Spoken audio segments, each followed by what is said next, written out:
नमः शम्भवाय च मयोभवाय च नमः शङ्कराय च मयस्कराय च नमः शिवाय च शिवतराय च ॐ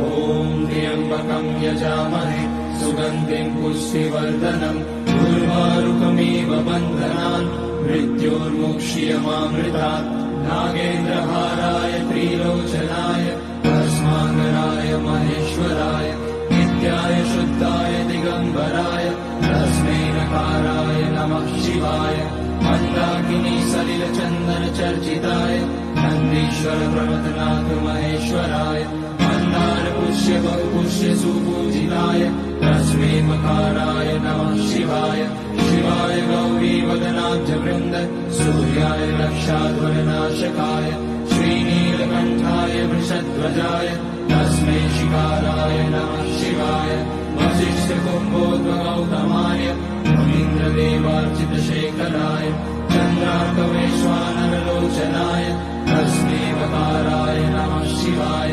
यज्ञस्वरूपाय जटाधराय पिनाकहस्ताय सनातनाय दिव्याय देवाय दिगम्बराय तस्मै यकाराय नमः शिवाय पञ्चाक्षरमिदं पुण्यं यः पठेत शिवसन्निधौ शिवलोकमवाप्नोति शिवेन सह मोदते।